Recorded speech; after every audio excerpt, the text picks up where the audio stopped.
Well, it's such a pleasure to be here. Thank you for inviting me, Father, and I'm really looking forward to the weekend here in your beautiful state, in your beautiful city. So yes, Father, I think did a very good job of laying out what I'm hoping to do tonight. Tomorrow, the subject is completely different, but he wanted me to talk a little bit about the book, The Crucifixion of the King of Glory. And I wrote it for the reason that Father said, because we know these stories very well. And we think, well, what's there to really know? We kind of know the story. We know what happened to Jesus, particularly in the Orthodox Church, where we have a lot of readings during Holy Week, especially if you go to church every night during Holy Week. You understand what happened, or you think you do. But there's so much that we don't understand. There's such a much deeper understanding of what happened. I had many questions myself about things like, what is the meaning of the tearing of the temple curtain, or why did Pilate condemn Jesus to death when he knew him to be innocent? Why did John keep insisting that he saw the Lord's side pierced? What is the meaning of that? There are deep and profound meanings to these things that we're not aware of, okay? Now, I can't cover all of that today, but what I'm going to do is talk a little bit about some of the background information to the sort of Passion of Christ that you might not know about, so I think you'll be a little bit better prepared, and the rest you're going to have to read about. So, you know, I'm always impressed by the Orthodox Church and how it prepares us very gradually for the events of Holy Week. Of course, the church prepares us for Lent, right? It doesn't plop us into Lent. We don't have Mardi Gras and then all of a sudden it's Lent, right? We have the whole period of Triodion, then we have Lent, and all of Lent prepares us for Holy Week, and all of Holy Week prepares us for the Crucifixion, right? And of course, which prepares us for the resurrection. So look at the wisdom of the church in recognizing that we need to be slowly brought into this story. Kind of like a movie. When you go watch a movie, it doesn't take you right to the action. You get all the background, and you slowly become part of that world, and you begin to understand the characters and how it works. So we see in this the wisdom of the Orthodox Church, and I hope you appreciate that. Sometimes when we grow up in the church, like I did, we have really no understanding of how wonderful this is because we don't know anything else. But I'll just want to tell you, compared to the Catholic Church is a very truncated Holy Week. They have Palm Sunday, then they jump to Thursday with the washing of the feet. Thursday, Friday, Saturday, that's it. We have this wonderful unfolding of the story. The church wants us to understand what happened to Christ. We don't go from Palm Sunday to Thursday when he gets arrested, okay, or when he's washing the feet. The Protestants, many of the Protestant churches don't even really have a Good Friday. They'll go from Palm Sunday to the resurrection. Maybe they might recognize Friday, but they don't really have services for Good Friday, a lot of them. So there's really no context for what happened to the Lord. So that's what I'm here to talk to you about, and for you to appreciate how the church gives us the historical context. Like Father said, it's important for us to understand what happened. Why was the Lord crucified? Because we don't understand that. He's wonderful. We love him. We agree with everything he says, right? So why would anybody want to kill him? But they did. And there's a reason for it. And sometimes when we don't understand the reasons, it's hard for us to relate to the story. At any rate, you get the idea. So we're going to begin by talking about why the Lord clashed with the Jewish leaders of his day. So there were two main Jewish groups of the time, the Pharisees and the Sadducees. We've heard about them all, right? So let's talk about the Pharisees first. They're really the predominant group. The Sadducees come into play a little bit later, but mostly we're talking about the Pharisees. So the Pharisees were the ones who insisted on keeping the law. Now we think of them as kind of fuddy-duddies who insist on the rules. They clash with Jesus a lot. But actually, the Pharisees were the progressive ones in Judaism at the time. Now, when we talk about Judaism, I don't know if you have any Jewish friends or you know anything about Judaism today. Today's Judaism is nothing like first century Judaism. So if you go to a synagogue or you have a Jewish friend and you think you sort of understand how it works, it's nothing like that. Because back then they had a temple. They had priests. They did animal sacrifice. Judaism today is nothing like what it once was. Today there are different levels of legal observance. Some Jews keep, all of the rules very fastidiously, and others really not at all, or maybe just in Passover. So the difference between, say, Orthodox Jews, conservative Jews, Reform Jews today has to do with how carefully they keep the Jewish laws. But not then. Back then, everybody kept the laws, and they differed on other kinds of things. So the Pharisees, what was their big thing? They insisted that everybody keep all of the rules of ritual purity. Now, where do you find those rules? Well, some of them are in the Bible. The first part of the Bible that we call the Pentateuch, the Jews call the Torah. The Torah isn't all the Jewish scriptures. It's just the first 5 books. And that's the part that the Jews call the law, because it contains these rules that Moses wrote down. Now, there's a famous Jewish scholar from the Middle Ages who counted all the rules. I didn't count them myself, but he said there are 613 laws. That's a lot. But guess what? The Pharisees added to them. And guess what? The Jews are still adding to them. So why do they keep adding to them? Because as circumstances change, and as new sort of things are developed, the question arises, can we do this or not? Or under what circumstances can we do this? So this is why they're always asking Jesus, is it lawful to? That's a rabbinic question. Can we do this? Are we allowed to do this? So when I say that they're still doing this now, for example, now we have smartphones, okay, cell phones. That's a relatively recent thing. So that became a question for the rabbis. Are you allowed to use your cell phone on the Sabbath? Is that work or is it not work? Are you allowed to drive a car on the Sabbath?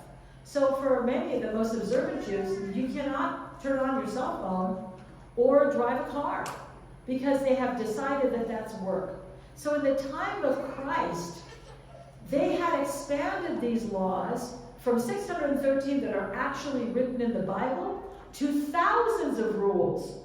And guess what? They were not written down. They had not been, they're called the oral law, or the traditions of the elders. So they were not written down anywhere. So how is anybody to know what the rules are? Well, you had to study. And this is where the rabbis come in, and especially the scribes. And that's why the scribes are called the lawyers. Have you ever gone to church and heard them talk about a lawyer asked Jesus, what must I do to inherit eternal life? And you're thinking, what's a lawyer doing there? I remember as a child, I couldn't understand why lawyers were talking to Jesus. You think of somebody in a suit, they're on their way to court. No, that's not what we mean. When we say scribe, normally we think about somebody who's a copyist, but not in first century Judaism. A scribe is a person who is an expert in these laws, the written laws and the oral laws. And that's why St. Mark translates that word, rather than calling them scribes, he calls them lawyers, because he knew that his Gentile readers, and St. Luke also calls them lawyers, because they know that nobody's going to understand what these people do. So they would spend years not only memorizing the written laws, but oral laws. Not only memorizing the laws, but all of the interpretations of the laws by these famous rabbis. So those were the lawyers, and they were very closely associated with the Pharisees. So these people believed that the most important thing that somebody could do is keep the rules as closely as possible. And the better you kept the rules, the more holy you were, the more righteous you were, the better Jew you were.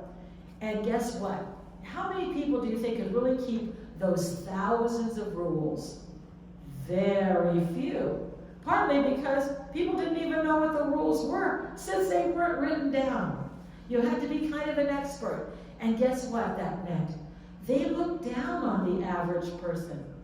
They thought that most people couldn't hope to be saved. They're not going to go to heaven because they don't know the rules. And following the rules of ritual purity is what made you righteous in the eyes of God. So, those are the Pharisees and the scribes. They were the ones who followed these thousands of rules and believed that they were binding. That means they were obligatory for all Jews. Everybody had to keep all the rules. And they made them more and more and more, we could say, specific, and they became more and more picky. And it's kind of like they wanted to outdo each other.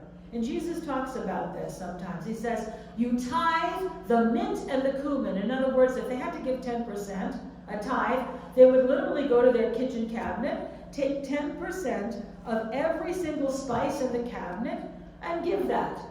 I mean, God doesn't ask for 10% of our spices, but they wanted to show how carefully, that they were observing every single little rule. But this became a very narrow focus, and then they became very self-righteous because they believed God approves of me because I'm keeping these rules, and he doesn't approve of you because you aren't, because you're some poor guy out there fishing for a living. You can't be keeping all of these rules. You're a farmer, you're a sandal maker, whatever it is that you're doing, you can't spend your day making sure that you're keeping all the rules. So definitely I'm a better person than you are. That was the mentality. And that's why Jesus criticizes them. And also for their hypocrisy. Because they considered themselves righteous because they were keeping these outer rules, but inwardly they were full of pride and malice, and they didn't have love or mercy or concern for the average person. They were responsible. They're the leaders, the religious leaders of the Jews, but they didn't really love the people. They didn't really care about the people. Instead, they looked down at their noses at the people. Now, we have, for that reason, a kind of negative view of the Pharisees. Do you think the Jews of Jesus' time had a negative view of the Pharisees? What do you think? How many think yes? Actually, most of them. How many think no?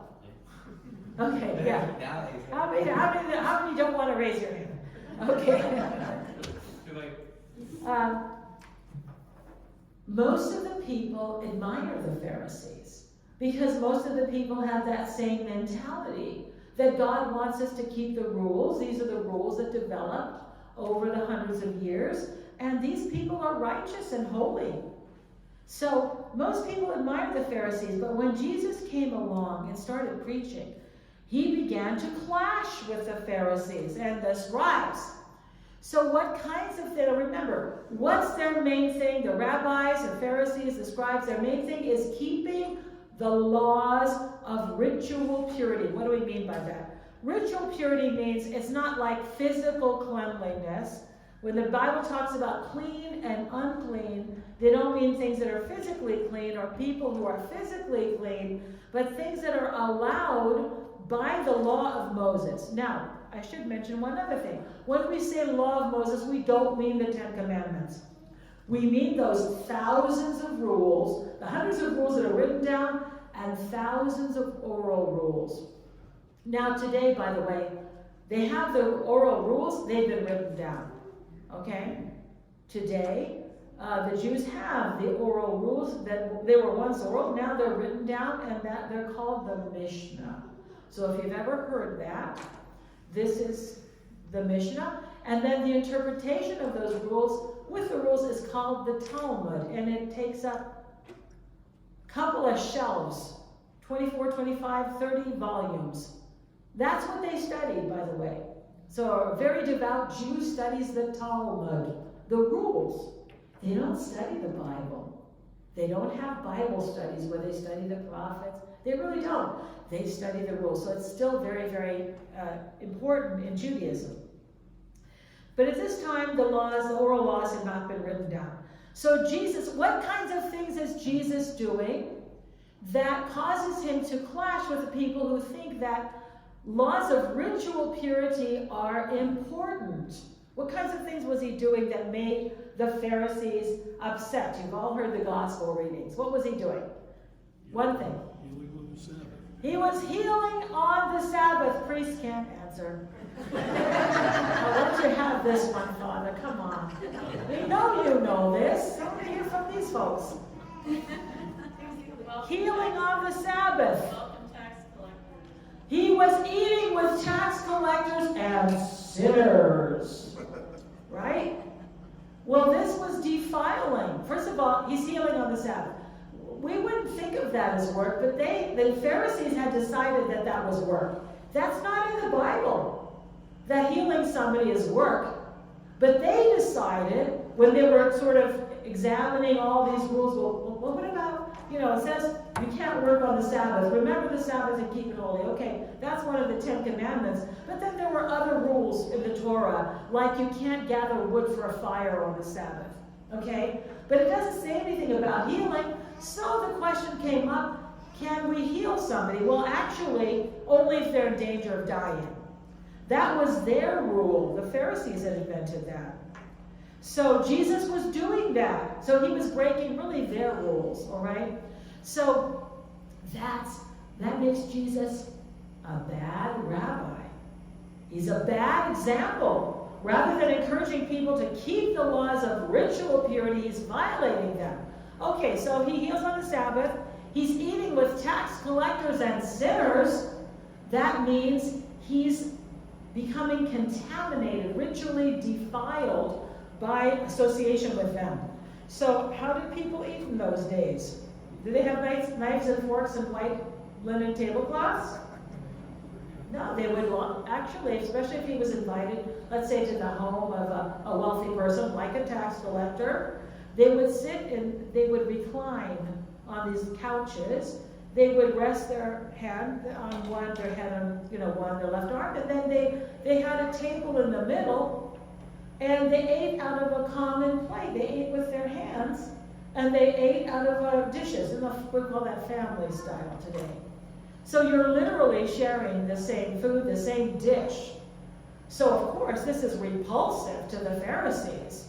You're really showing not only fellowship, that you're participating, but you're really participating in the life of this person in a very direct way. So let's go back and remind ourselves, what did the Lord say about violating the Sabbath law? Let's say about healing on the Sabbath. What did he say? When they criticized him for that, because they did, what did he say? Which of you would have a donkey that falls into a pit? That's right. What if you have an animal that falls into a pit? Wouldn't you take it out?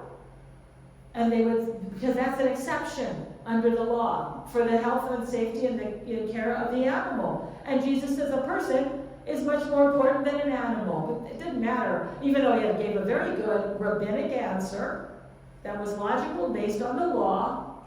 They didn't care about that. So that's right. That's what he said. What did he say about eating with tax collectors and sinners? What did he say? In the back row. I want somebody from the back, because I said I would call on you people who are hiding in the back. The teacher sees you, even though you're hiding in the back. What did he say about eating with tax collectors and sinners? I'll give you a hint. I have come not to call what? Who? Righteous. The righteous, but the sinners. Right? That's his ministry. And not only Jesus, but John, the forerunner, changed. A lot of people repented because he, reached out to them. And he also said other things that really made the Pharisees very upset. He said that the prostitutes and the tax collectors will enter the kingdom of heaven before you. How do you think they like that? Not very well. They didn't take that very well. Okay? So, Other things he did. He touched lepers and dead people. They're among the most filthy things in the Jewish mind. Now, if you did that, if you touched something that was considered ritually unclean, you were supposed to sort of withdraw from society, say certain prayers, offer sacrifice, and after a period of time, you could, resume your normal relation. I mean, sometimes it was a matter of hours, sometimes it was days. Jesus didn't do that. He just didn't bother with that. So, of course, they saw him as a very bad influence. And there's a charge that's only mentioned in the Gospel of John. We don't hear this in the Synoptic Gospels, which is Matthew, Mark, and Luke. He leads the people astray. And in the book of Deuteronomy, that's a definition of a false prophet. And as far as the Jewish leaders were concerned, he was really a false prophet. Now, that was happening mostly up there in Galilee, which is in the north. Okay, in the northern part was the Sea of Galilee. It's not an ocean, it's a large lake. It's a freshwater lake. And then from the Sea of Galilee, the Jordan River flows south and down into the Dead Sea. So most of Jesus' ministry that we see in the Gospels, especially in Matthew, Mark, and Luke, is happening in Galilee, and these Jewish leaders are challenging him and trapping him and trying to trick him and trying to kill him, really from the very beginning. From the very, very beginning. They also despised him because they said he was uneducated. So, does this mean that Jesus was illiterate? No. Of course, we know that he could read, and he probably could write.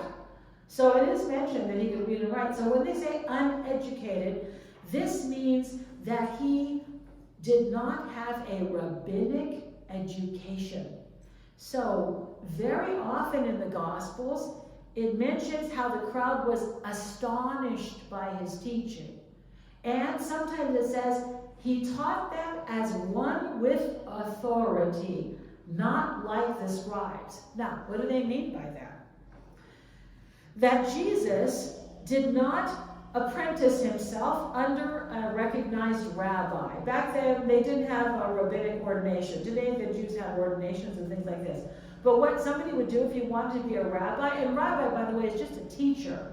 A rabbi is not a priest. He's not a Jewish priest. He's just a teacher. Somebody would study for years under a recognized teacher, a recognized rabbi, and after so many years of study, the rabbi would say, I recognize this, my disciple, and he's competent to teach. Jesus never did that, of course. We understand why he never did that. But that's why people said he's uneducated. In other words, he doesn't have the seal of approval by any rabbi that we know. And when he preached with authority. What does that mean? He simply said what his teaching was. Now, the scribes and Pharisees, if you ask them a question, Rabbi, is it lawful to do this and this and such? They would say, well, the law states this, and then they would quote the law. And they would say, Rabbi Gamaliel says this, and Rabbi Akiva says this. And so they would cite authority like lawyers do. In the case of Madison versus Murphy, the court held that, they would cite, it was very legalistic. Jesus never did that. He spoke with authority because we know why. Because he's God, right? He has authority. But they didn't understand that. And the people were very surprised because they weren't used to that. So Jesus just proclaims his teachings. So up there in Galilee, he gets quite a few people who oppose him. They don't like his style. They think he's a bad rabbi. He's a bad influence on the people. And many times they literally tried to kill him or, trap him or something like this. But he is crucified, of course, in the south in Jerusalem, where the center of power is. So why is the center of power in Jerusalem? What would you say? What's in Jerusalem that isn't in Galilee, this side of the room? What was in Jerusalem? Starts with a T. Yeah. There you go. The temple. Now, this temple was not like, it's not like this big church. Even though you have a nice facility here, you have a big church, you know, a couple of big halls, a couple of kitchens, lots of rooms and everything. This was massive. The temple at Jerusalem was the only Jewish temple in the whole world. There had only been two in the whole history of Judaism, Solomon's temple, and now this one, which is called the Second Temple. This temple occupied 1/4 of the space of the city of Jerusalem. That's big. If you think of how big your city is here, imagine one huge complex taking 25% of it. And it had all kinds of different rooms and, you know, all kinds of, because it was the only place where Jews could go to offer animal sacrifice. And that was required by the law of Moses. So, of course, this was not only the place where they would offer sacrifice, but it was also the place where God dwelt. God was with his people in a very real sense in the temple. So they didn't think of it in a silly way, like sometimes we'll say, well, the church is the house of God. Yeah, but they meant it in a very real sense. The presence of God was with his people in the temple. So this is why it was so important to them. Now, who's running the temple? Do you think you have kind of humble, devout priests like Father Joseph just doing their job? Who do you think is running this place? Very wealthy, very powerful men, the chief priests. Now, to run this massive complex and to serve all the thousands of Jews in Jerusalem and outside who would come to Jerusalem for a major feast like Passover, you needed dozens of, well, it's hard to say, I was going to say tens of thousands of priests, at least 10,000 priests, maybe as many as 18,000 priests. Now, they didn't all live in Jerusalem all at the same time. Some of them lived in the environs and even some in Galilee because they would rotate. They would come and serve. The ordinary priests would serve for 2 weeks out of the year, and they would serve at the major feast days. The rest of the time, the temple complex and the temple machinery and all of the complicated operations of the temple were handled by the chief priests. And when I say they were powerful and wealthy, absolutely. And they're the ones who ultimately orchestrate the death of Jesus because he posed a significant threat to them. The temple was the most important financial, it was not only the religious center, it's a financial center of Jerusalem. And these people had their positions and they became very wealthy because of their positions. And this is the work of the chief priests, anyhow. So what I want to get to before we sort of run out of time is that there were three main catalysts, three main things that happened that directly lead to the arrest and crucifixion of Christ. The first one is the raising of Lazarus. Now, this is something we all know about because we still remember the raising of Lazarus, right? Our Holy Week actually begins on the Saturday of Lazarus, not Palm Sunday. I'm assuming that you know that. Saturday of Lazarus is very important in Orthodoxy, but it was remembered and celebrated even in the early centuries of the church. And in the scriptures, it tells us how important the Saturday of Lazarus was for what happened to Christ. So we recognize that by having the Saturday of Lazarus, and then the next day is Palm Sunday. So here is Jesus. He's going around breaking the law. Now, not always. You know, he would go to the synagogue and he went to Jerusalem. He's keeping the law, the dietary regulations and things like this, although he believes that it's not what goes into your mouth that makes you unclean, but what's in your heart. Nonetheless, Jesus was mostly law-abiding. When he felt that the need of a person was more important than the law, then he would violate the law, especially the ones that the Pharisees had invented. How did the Pharisees, what was the problem? Let me ask you this question. What problem did the Pharisees have when they criticized Jesus? Because they did.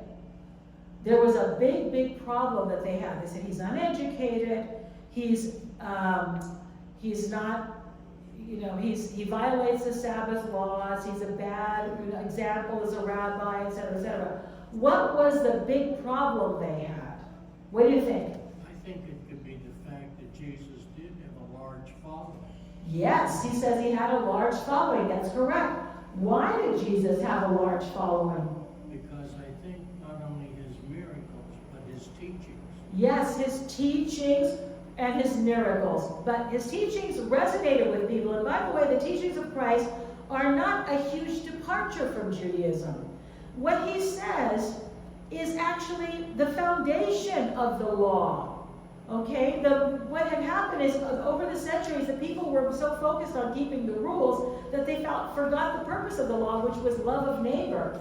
Even in the law of Moses, in the Torah, it says that you have to, protect the blind and the widowed and the lame, and etc. There are provisions, there are rules against taking advantage of people, against, the prophets speak against false weights and measures, against, unjust gain and corrupt judges. So the idea of an ethic is not foreign to Judaism. But Jesus brought that out again in a very powerful way. But yes, his miracles were the biggest problem for the Pharisees. They didn't know what to do about that. Okay? Why? Because he spoke with authority and then he heals these people. So you know the story of the paralytic, right? There's a man who's paralyzed, and there's such a big crowd around Jesus that his friends climb up on the roof. They open a hole in the roof because, probably where your ancestors are from, if you're from the Middle East, my husband is from Cyprus, they would just put lots of branches on the top of the roof, big beams, and then smaller branches, cover it with mud. That's the roof. You open it up, and they lowered their friend down. And what did Jesus say? Your sins are forgiven. And what did the Pharisees say? That's blasphemy. Only God can forgive sins. Okay, so then what does Jesus say? What is easier? To say your sins are forgiven, or to say to this person, get up and walk? Obviously, it's easier to say your sins are forgiven. And he says, but to show you that the Son of Man has authority on earth to forgive sins, I say to you, get up and walk. And the man does, right? Now, what's the point of that? The point is, if Jesus has authority and the power to have the man walk, then he has the authority to forgive his sins. You see? But they did not know what to do with this. And Jesus was going around healing hundreds of people every day. Huge crowds followed him. So how did the Pharisees explain this? If Jesus is a bad rabbi and a lawbreaker and a blasphemer, how do you explain this? What did they say? He was a Beelzebub.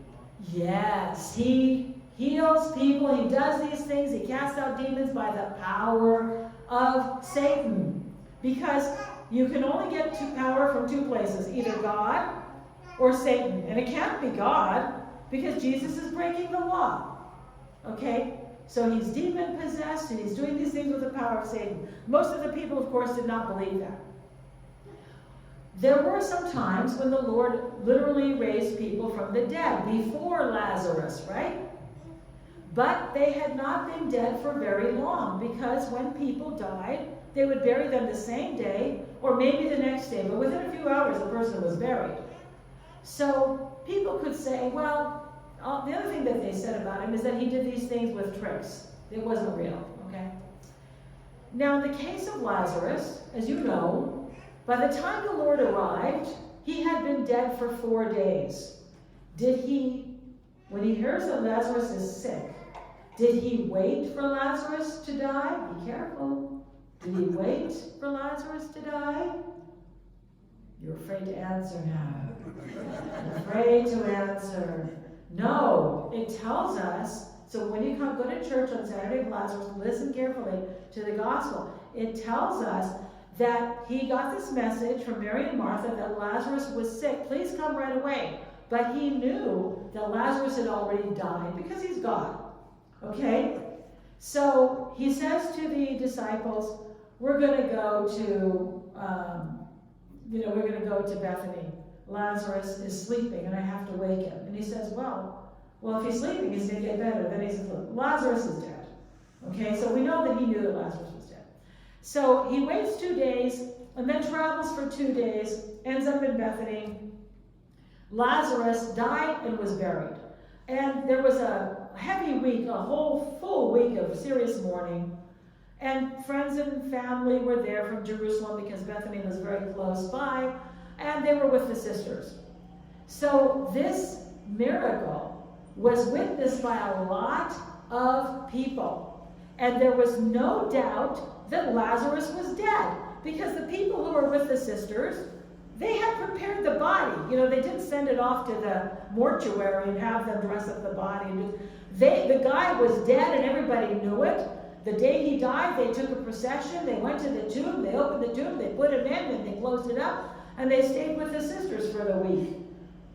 Everybody knew that he was very dead. There was no way. Nobody thought Jesus was going to raise Lazarus. And even the sisters didn't think he was going to raise their brother. They expected the general resurrection, right? When he said, your brother will rise again. Yes, I know the resurrection of the dead. No, you don't understand. I am the resurrection and the life. But they still didn't understand what he meant. But the point is, the raising of Lazarus has so many witnesses that this is the greatest sign of the Messiah, okay? So people followed him because of his signs, because the Jews had been waiting for the Messiah for hundreds of years, and they all knew what to look for. Why did God give the prophecies about the Messiah anyhow? Do you know what St. John Chrysostom says about that? Do you want to guess? Anybody want to guess? Okay, for example, if you say, let's say you don't know me, you're going to welcome somebody who's a stranger to you, and you're going to pick them up from someplace. How are you going to know them? If you pretend you don't have, cell phones and photographs and things, you can text and things like this. They're going to say, I'll be wearing a gray suit and holding a blue suitcase. That's what I used to do. I used to say, well, I'm traveling with a yellow, I used to have a yellow suitcase or a purple suitcase or something like that. So when people picked me up from the airport, they would know it was me. I'd get something weird. So that I could, I said, we're wearing this, so they would know it's me. So that's what people would do. Okay? They would, so this is what I'm talking about, the prophecies. The Lord gave the Jewish people the prophecies so that they would know the Messiah when he came. And what kind of prophecies were they? He would give sight to the blind, and the lame would walk, and the deaf would hear, right? So these kinds of things, they knew it very well. So when the Lord started doing those things, they knew he was the Messiah. Nobody had to tell them. The educated people, they didn't want to believe he was the Messiah. He's from the wrong family. He's from Galilee, Nazareth of all places. The Messiah, in their mind, should come from a wealthy family, maybe a priestly family, certainly not a lawbreaker, but he would be the person who was keeping the law the most carefully, preferably be born in Jerusalem, or, of course in Bethlehem, something like this, but not this guy. The Messiah is going to be anybody but this guy, not him. So they had already decided, in spite of all the signs, he can't be the Messiah. But the ordinary people didn't have those kinds of hang-ups. They knew he was the Messiah because they approached these things with simplicity in the eyes of faith. So, here comes Jesus, and he raises Lazarus from the dead. After they're saying he does these things with the power of the devil, and he's a bad rabbi, and he's a da-da-da. And now he's raised someone from the dead who's been dead for 4 days. And it tells us in the Gospel of John that after Lazarus was raised, immediately some of the people who were there went to Jerusalem, and they informed the Pharisees and the chief priests and all the powers that be there. They said, this and this and this is what happened. This is much bigger than nice teachings and healing sick people. This is something else. So immediately the Jewish leaders convene a meeting of the Sanhedrin. What are we going to do about Jesus? He does too many signs. What are we going to do? So finally, Caiaphas speaks up and says, what? You don't understand. It's better what? Better for one man to die than the whole nation be destroyed. So they resolved to put him to death. So that is before the entry into Jerusalem. That's right after the raising of Lazarus. It says they made a resolution. That's literally what it says in Greek. They resolved. Now, they didn't know how they were going to do it because Jesus was popular. You know, I know we like to say when there's just a few people in church, well, Jesus only had 12 disciples. That's not true. He had thousands of followers. He had huge crowds that followed him and believed in him. So Jesus was very popular, and we see how their trepidation. They want to arrest him, but they're afraid of the crowds. This is told to us many times in the scriptures. So now you have this situation where they've decided he needs to die, but they don't know how they're going to do it. Now, when he comes to Jerusalem for Passover, he is greeted by this huge crowd. And what is the crowd saying? Hosanna, save us. Son of David. What does that mean? Because everybody thought his father was Joseph, right? That's what they used to say, Jesus of Nazareth, son of Joseph. What does that mean? It means it's a messianic title. Son of David, for a person to call Jesus son of David means that they recognize him as the Messiah. So when they say Hosanna, son of David, blessed is the one who comes, that's also a messianic title. We think, oh, he's coming on the donkey. That's why they're saying, blessed is the one who comes in the name of the Lord. No, the coming one, the one who comes, was a messianic title. Because after waiting for the Messiah for centuries, the Jews used to call him the one who will come, or the one who is to come.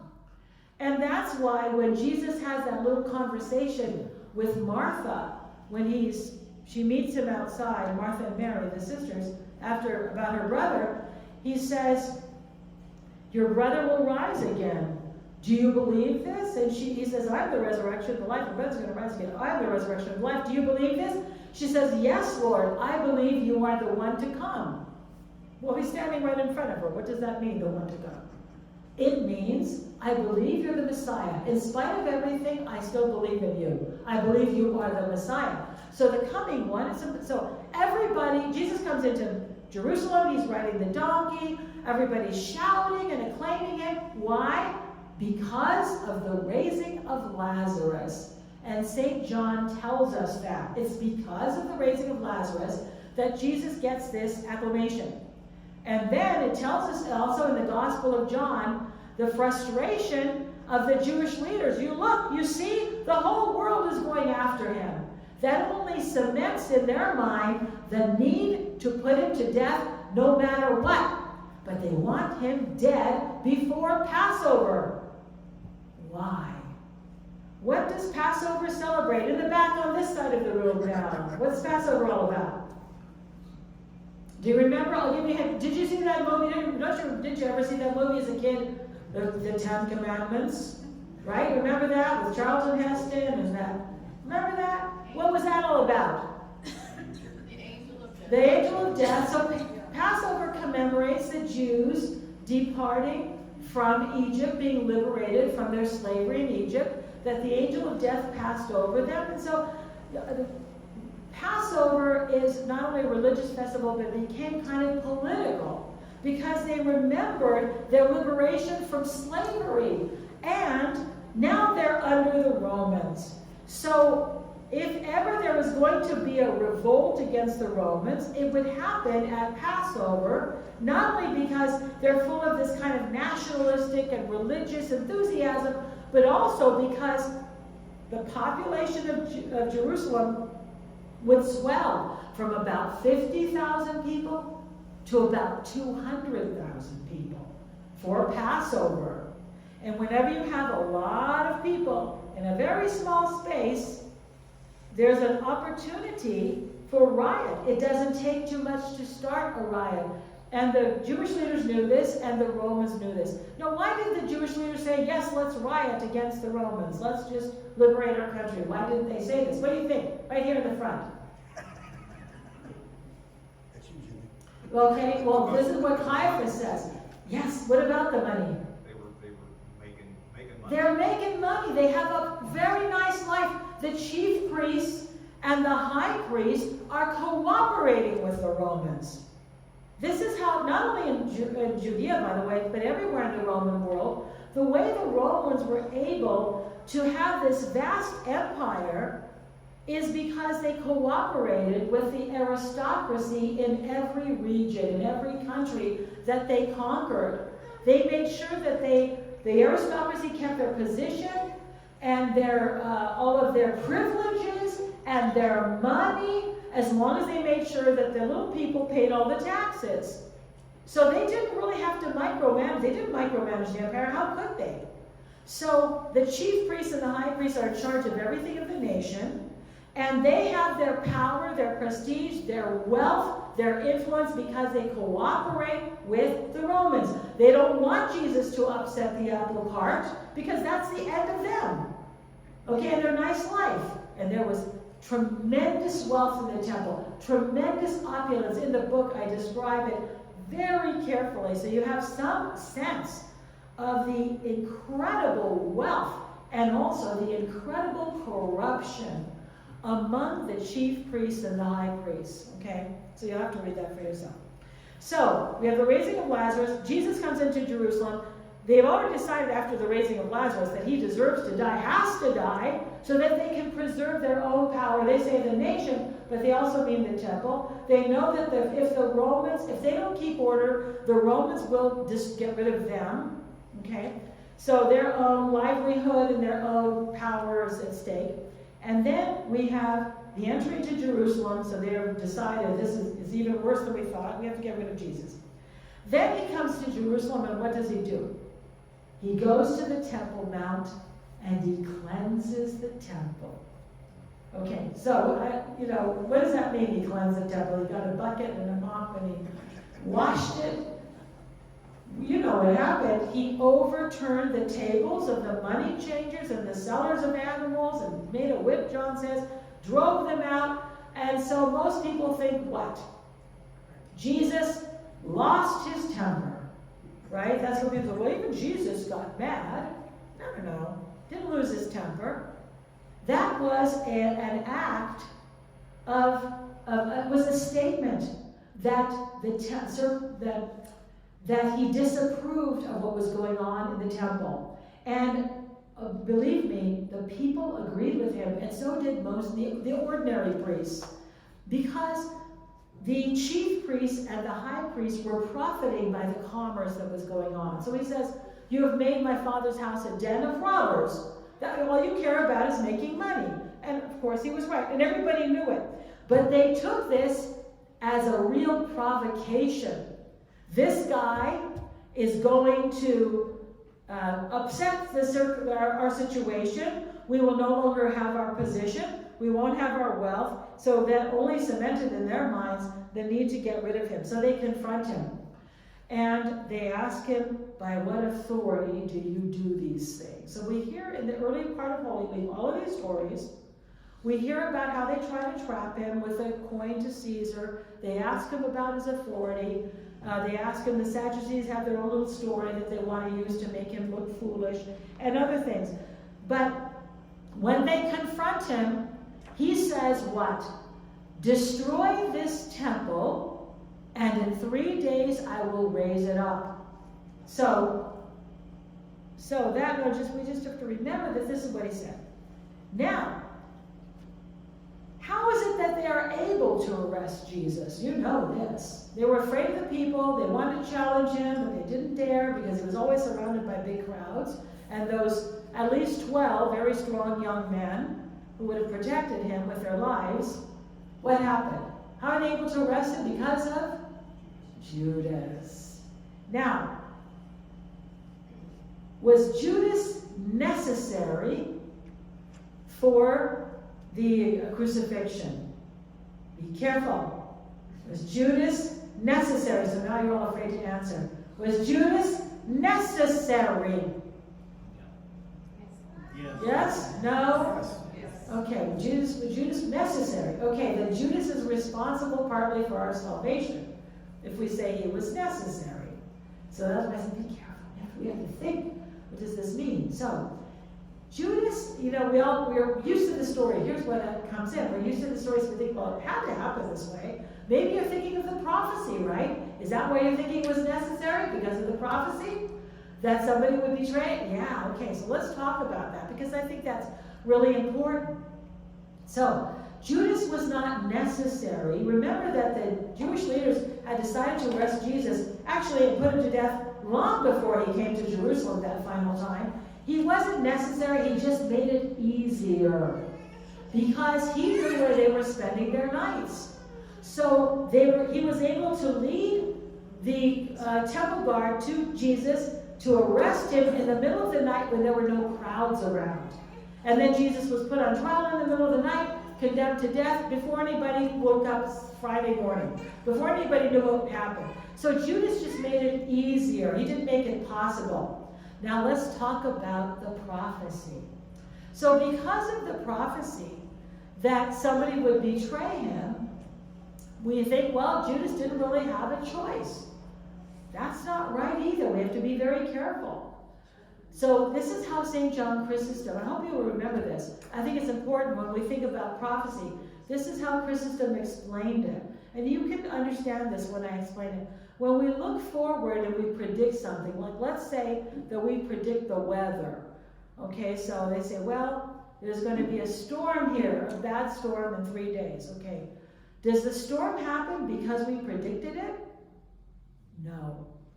Okay, the prophecy, the prophet, back hundreds of years before the time of Christ, foresaw, because of the Holy Spirit, he foresaw the betrayal. And so he made the prophecy. The prophecy did not cause the thing to happen, you see?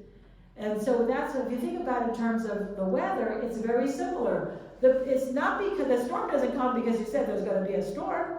The prophecy, the prophet, seeing what's going to happen makes the prophecy. That doesn't cause it to happen. That means that Judas still had 100% free will. And he decided to go to the chief priests and the Sanhedrin and betray the Lord. So when they arrest the Lord, and at his trial, what is the charge that they say? They called a lot of witnesses. It took a long time to have this trial. And then finally, 2 witnesses come forward. Do you remember what they said? Is it not blasphemy? Oh, they said, this man said, I will destroy the temple and in 3 days build it up. Now, when we hear that in church, by the way, are you guys going to go to church every single night of Holy Week? Yeah. Yes, yes, yes. Everybody say yes. Yes. If you don't have that as a habit, you really should. You really should. I know some of you have young children and you have elderly parents and you have jobs and things. You have to set that time aside. This is how we enter into these stories, okay? And how the gospel readings, have your Holy Week book and follow along. Don't just stand there and, wander with your head. Follow the stories, mark the stories. I always have my Holy Week book and a pencil and a light. And I'm there marking. There are things you notice when you're engaged in it, okay? So, what they say sounds very familiar. This man said, I will destroy the temple. If I asked you, I will put you on the spot. Did Jesus say that? Some of you will say yes. But he did not say that. He did not say, I will destroy the temple. He said, destroy this temple, meaning himself, and I will raise it up in 3 days. Now remember when I told you that the temple is the presence of God on earth. And that's Jesus. He is the living temple. He is the presence of God on earth in front of their very face. And he was telling them, I'm going to rise. I know what you're going to do, but I'm going to rise. But they didn't understand it. Instead, what the witnesses said, that he said he was going to destroy the physical temple. Well, that's impossible. Even when Jesus said, destroy this temple, they thought he was talking about that temple, but they knew it's not possible. As I told you, it's this huge, massive complex. No way a person could destroy it anyhow, let alone build it up again in 3 days. They didn't really take that seriously, but at the trial, that's what the witnesses say. So now the trial can commence. So the trial begins. And what does the high priest say? He stands up. Because, by the way, until you got 2 witnesses to say the exact same thing, to make the same exact accusation, you couldn't have a trial. So now they've got these witnesses. Jesus could have said, I didn't say that, because he didn't. Or you misunderstood what I said. But he doesn't. He says nothing, right? He is silent. Until the high priest says, well, first of all, the high priest says, what have you got to say for yourself, Jesus? Nothing. He says nothing. He's not going to defend himself. He knows what's going to happen. And then the high priest stands up and says, I put you under oath. I adjure you. And the high priest was compelling Jesus to testify. We don't have that. We can't be forced to testify against ourselves in this country. But under Jewish law, they could force you to speak. They could force you to testify. I adjure you, tell us if you're the Messiah, the Son of the living God. Now, where does that come from? Because what does this have to do with the temple and all this talk about destroying the temple? Well, there was a prophecy that the Messiah would bring a new temple. That's the reason for the high priest's question, you see? And Jesus, what does he say? You have said so. Remember that? You have said so. It's a very interesting comment. Jesus, it seems to have been a way that Jesus spoke, because he says to Pilate later, Pilate says, are you a king? And Jesus says, you say so. Are you the Messiah? You have said so. Now, what does that mean? And believe me, I read a lot of articles. Some people said it's a yes. Some people said it's a no. Other people said it's neither. It's a neutral statement. How would we find out? I'll just give you like a little clue as to how do we find out whether or not it's a yes or a no? When we're doing biblical studies, for example, when Jesus says to his mother, woman, my time has not yet come, at the wedding at Cana, and everybody says, oh, he's disrespectful to his mother, call her woman. Woman? That's how it sounds bad in English. How do we know if that's disrespectful? If he means it in a disrespectful way, how do we know? We look to see how that word is used elsewhere. Well, Jesus calls other women, his mother from the cross, Mary Magdalene after the resurrection, the woman at the well. He's not being disrespectful. You see, so when Jesus says, you have said so, we see, did Jesus say that anywhere else? And is it a yes or is it a no? Well, guess what? When Jesus foretold his betrayal, the disciples were saying, oh my gosh, who's going to betray you? It's not me, is it? It's not me, it's not me, it's not me, it's not me, is it? And Jesus said, no, no, no. And then Judas says, is it me? And Jesus says, you said so. That's a yes. So Jesus, why does he answer like that? Why doesn't he just say yes? Why does he make all these Bible scholars confused? Yes, no, maybe, I don't know. Because by saying, you said so, he's saying that that statement of who he truly was came out of the mouth of the high priest. The high priest could never say, I didn't know he was the Messiah, the Son of God. That very question is the statement of the church. It's what St. Peter said. You're the Messiah, the Son of the living God. It's the essence of what the church proclaims. That question came out of the high priest's mouth. He knew exactly who Jesus claimed to be. So when Jesus is condemned to death, it's for being who he is. So, but the high priest does not immediately condemn Jesus to death because Jesus said, you have said so. Okay, because he could have said, you said so. You said so. You said so. We don't know how inflection makes a difference. What really pushes the high priest over the line to get him to say that Jesus has committed blasphemy. It's what he says afterwards. So if we're not sure if it was yes, no, maybe, you said so, with what he says afterwards, it leaves no doubt. Jesus says, and you will see the Son of Man seated at the right hand of the power and coming on the clouds of heaven. What does that mean? We see Jesus in the clouds. It's kind of a pretty picture. It's a statement of divinity. It's an unequivocal, clear statement of divinity. Coming on the clouds of heaven, this is what God does. God rides on the clouds of heaven. Okay? I'm going to be to the right hand of God. That means I'm going to co-rule with God. That's equality. This is when the high priest tears his robes and says he deserves to die. He's committed blasphemy. And what they really wanted from that little interchange was for him to say something incriminating so they could lawfully put him to death. And he said what they needed, and so that's what their decision was. So, well, I'll stop at this point because it's getting late and I talked long enough. And I don't know if we really want to have questions at this point, Father. It's 9:25. Maybe just a couple, if it's okay. Okay, a couple of questions, and I'll try to make the answers big. Do you have any questions? Everybody's afraid. Okay, well, Can I ask one? yes, for go ahead, everybody? Father. Go ahead, Father. Okay, so we know that Jesus had to die to save us. Couldn't he have died in a less gruesome way, or why did he have to Yes. die in this way? Well, when we say even, we have to be careful about it. And I know, Father, you don't mean it like this, but when we say he had to die, we have to remember that he never had to die. God actually, could have saved us in other ways. And some of the fathers talk about the importance of the incarnation, especially in the Orthodox. We don't want, when we say have to die, we always say in the Orthodox Church, we emphasize the voluntary nature of the Lord's death. He did not have to die.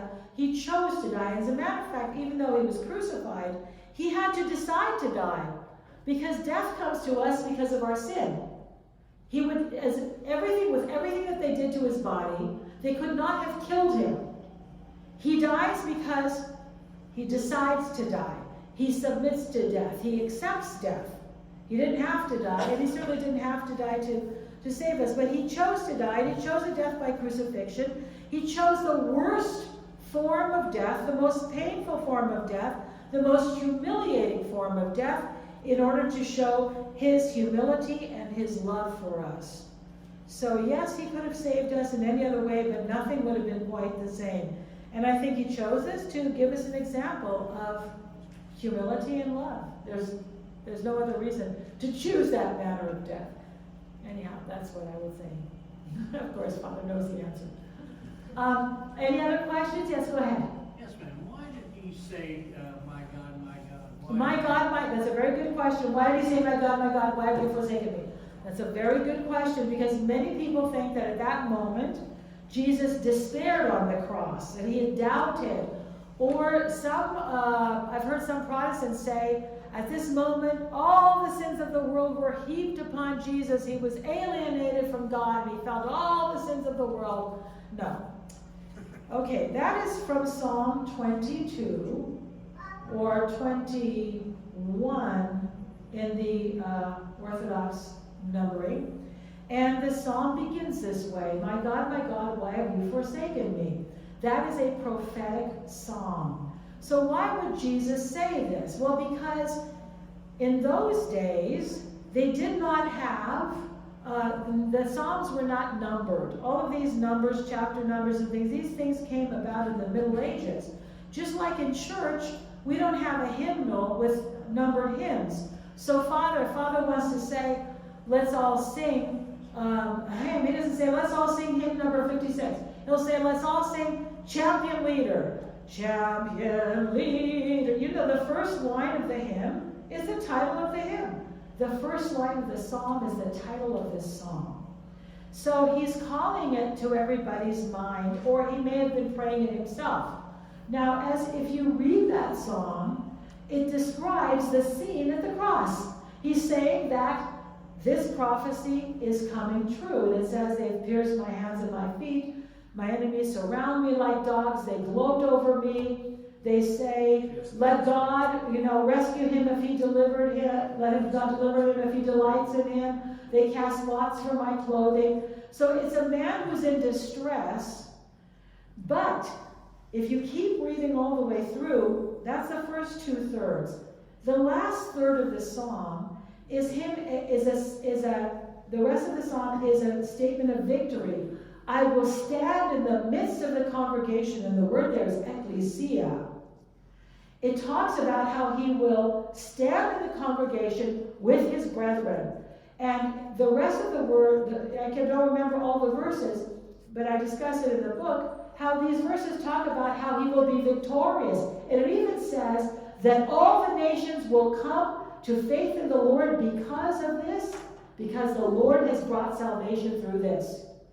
So if you read the whole thing, it's very powerful. He's saying, maybe it looks bad for me now, but it's going to be okay in the end, and this is how salvation will come about. That's really what he's saying.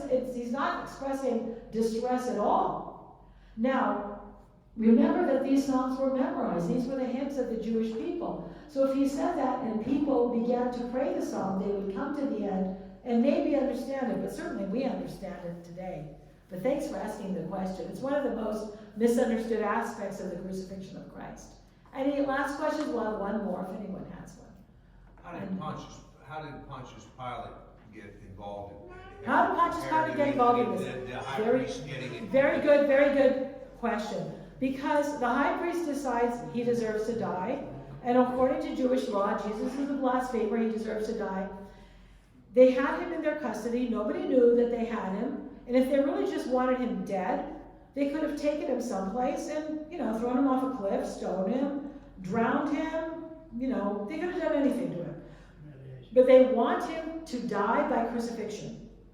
Because he was so popular, they wanted him to make an example of him. They wanted to prove to the people that Jesus was a false prophet. Because crucifixion was considered such a shameful manner of death, that the people would think that no way would God allow his prophet to die like this. And to this day, this is the reason why most Muslims do not believe Jesus was crucified. Because Muslims believe Jesus as a prophet. So they don't believe in the crucifixion. Because God would not allow that to happen to his prophet. So they wanted Jesus humiliated, him repudiated. They wanted proof that he was a false prophet, cursed by God, because they believed that crucifixion was a form of hanging, and in Deuteronomy it says, cursed is anyone who hangs on a tree. And they wanted the Romans to do it so that the people would not blame them, because Jesus was popular. So that's why they took him to Pilate, but they had a very hard time convincing Pilate, and that's like, there were a lot of twists and turns in that narrative, how they finally got Pilate to do what they wanted, and the way they did it is that they blackmailed him. And I explained how that happened in the book. Any other comments? I think that was the last one. We said we have to let you folks go. It's 9:30. Thank you for your patience and your attention.